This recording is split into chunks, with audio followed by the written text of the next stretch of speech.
இயேசு உங்களை நேசிக்கிறார். பிரியமானவர்களே, இந்த நாளில் ஆண்டவர் நம்மளோடு பேசும்படியே வேதத்திலிருந்து ஒரு 3 வசனங்களை கூட வாசித்து ஆண்டவர் நம்மளோடு பேசுகிற காரியத்தை பார்ப்போம். அது ரோமர் புஸ்தகம் 9வது அதிகாரம் 24, 25, 26 வசனங்கள் இப்படியாக சொல்லுகிறது. அவர் யூதரிலிருந்து மாத்திரம் அல்ல, புற ஜாதிகளிலுமிருந்து நம்மை அழைத்திருக்கிறாரே.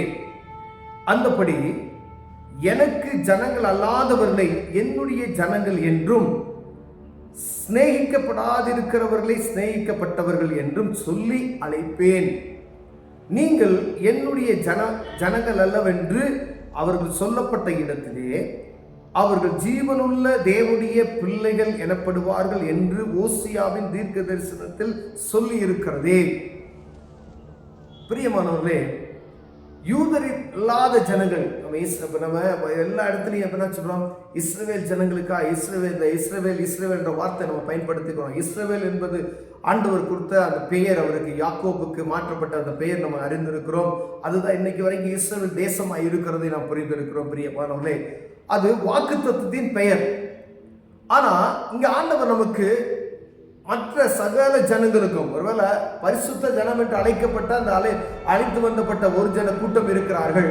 அது மாத்திரம் அல்ல, யாரெல்லாம் புறஜாதி ஜனங்கள் இருந்து இந்த பரிசுத்த ஜனம் என்று அழைக்கப்படாத ஜனங்களை ஆண்டவரை அறியாதபடி இருந்தார்கள் பார்த்தீங்களா, அவங்களெல்லாம் அவங்க இஷ்டத்துக்கு வழிபாடுகளை செய்தார்கள். அப்படிப்பட்டவர்களை ஆண்டவர் என்ன சொல்றாரா? அவர்களை மாற்றுகிறார். அதான் இயேசு கிறிஸ்து வந்தது நிமித்தமாய் ஒரு பெரிய மாற்றங்களை உருவாக்கப்படுகிறது. ஏன்னா எல்லா மனுஷனுக்கும் ஆண்டவர் என்ன செய்றார்? பரிகாரியாகிய கர்த்தர் இறங்கி வருகிறதை நாம் பார்க்க முடிகிறது. பிரியமான, ஏன்னா மனுஷர்கள் பாவம் செய்து தேவ மகிமை அற்று போய் விட்டார்கள். அதனால ஆண்டவராக இயேசு கிறிஸ்து வரார் பூமிக்கு.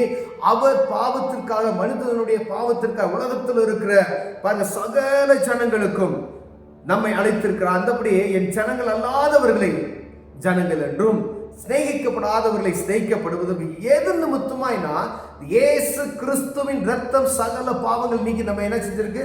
சுத்திகரித்திருக்கிறது. எங்கோ ஒரு இடத்துல நடந்த காரியத்தை நாம் அறிந்து கொண்டு நம் பாவிகளாய் இருக்கையில் நம்முடைய செயல்கள், நம்முடைய எல்லா காரியத்திலும் ஆண்டவருக்கு, கடவுளுக்கு, படைத்தவருக்கு விரோதமான காரியங்களை செய்து கொண்டு வந்தோம்.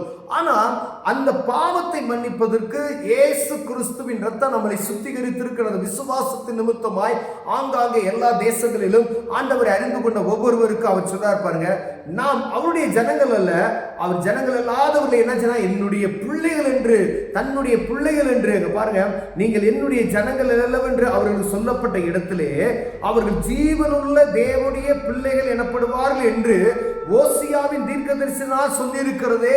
இது இந்த காலத்தில் அது தீர்க்க தரிசனமாய் நடந்து கொண்டிருக்கிறது. எங்கும் இருக்கிற தேசங்களில் ஆண்டவரை விசுவாசித்து அவரை ஏற்றுக்கொண்ட ஒவ்வொருவரும் இந்த ஓசியா தீர்க்க தரிசன நிமித்தமாய் சொல்லப்பட்ட வார்த்தைகள் நிறைவேறி அவருடைய பிள்ளைகள் என்று கூப்பிடக்கூடிய புத்திர சுவிகாரத்தின் ஆவி ஆண்டவரை நமக்கு தந்திருக்கிறார். பிரியமானவர்களே,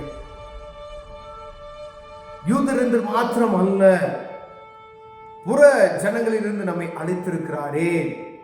அந்த விசுவாசத்தின் நிமித்தமாய் ஆண்டவரை ஏற்றுக்கொண்ட நிமித்தம், இவர் எனக்காக ஆண்டவர் ரத்தம் சிந்தினார் விசுவாசம் எனக்குள்ள வந்தது நிமித்தமாய், என்னுடைய பாவ கட்டுகளை அறுத்தது நிமித்தமாய், எனக்கு பாவத்துக்கும் எனக்கும் உள்ள தூரத்தை கிழக்குக்கும் மேற்கும் உள்ள தூரத்தை போல மாற்றிப்பட்டது நிமித்தமாய், ஆண்டவரை அறிந்து கொள்வதற்கு என் கண்கள் திறக்கப்பட்டது நிமித்தமாய் அவருடைய பிள்ளைகளாய் நான் மாற்றப்பட்டிருக்கிறோம். பிரியமானவர்களே, அந்தபடி எனக்கு ஜனங்கள் அல்லாதவர்களை பாருங்க, என்னுடைய ஜனங்கள் என்றும், அவர்கள் என்னுடைய ஜனங்கள் அல்ல அப்படின்றவர்கள என்னுடைய ஜனங்கள் என்றும், சிநேகிக்கப்படாதவர்களை, அவருக்கு விருப்பம் இல்லாதவர்கள் என்ன சிநேகிக்கப்பட்டவர்கள் என்றும் சொல்லி அழைக்கிறேன்னு சொல்றார்.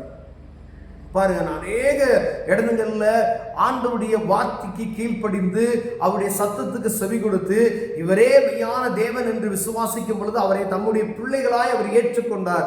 நம்ம வேற எல்லா இடத்திலும் பரவி இருக்கிறோம். நாம் யூத ஜனங்கள் அல்ல, ஆனால் யூத ஜனங்கள் அவர்கள் ரட்சிப்புக்கு இன்னும் ரட்சிக்கப்படவில்லை.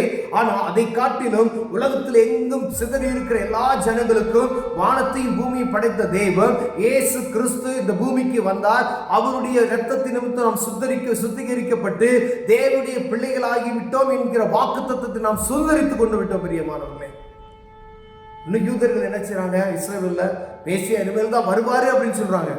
ஆனா எங்கும் இருக்கிற ஜனங்கள் இயேசு கிறிஸ்துவை அறிந்து கொண்டாரு பிரியமானவர்களே. இதுதான் ஆண்டவர் புறஜாதி ஜனங்களாய் இருந்த நம்மை அவரை அறிகிற ஞானத்தை நமக்கு கொடுத்து அவருடைய பிள்ளைகளாய் நம்ம ஏற்றுக்கொண்டார் என்கிற உறுதிப்பாடோடு விசுவாசத்தோடு இருக்கிறோம் என்று வேதம் நமக்கு சொல்லி இருக்கிறது. ஓசியா தீர்க்கதரிசி சொல்லப்பட்ட தீர்க்க தரிசனங்கள் நிறைவேற்றிக் கொண்டு இருக்கிறது. எங்கும் ஒவ்வொரு நாளும் ஜனங்கள் ரட்சிக்கப்படுகிறார். எங்க இஸ்ரவேல் அல்ல, உலக தேசத்தில் எங்கும் ஜனங்கள் ரட்சிக்கப்பட்டுக் கொண்டு, ஏதோ ஒரு குறிப்பிட்ட நாட்டில் அல்ல, உலக மக்கள், அவர் படைத்த உருவாக்கின எல்லா மக்களும் அவரை அறிந்து கொள்ளும்படியாகவே அவருடைய வருகை தாமதமாகிக் கொண்டிருக்கிறது. இஸ்ரவேல் நடக்கப்படுகிற யுத்தங்கள் எல்லாவற்றையும் நாம் காதுகளில் கேட்கப்பட்டுக் கொண்டு இருக்கிறோம். யுத்தங்களும் யுத்தத்தின் செய்திகளை நாம் கேட்கும் பொழுது ஆண்டவருடைய இரண்டாம் வருகை வரும் என்று வேதத்தில் சொல்லி இருக்கிறது. அதுவே அடையாளம்.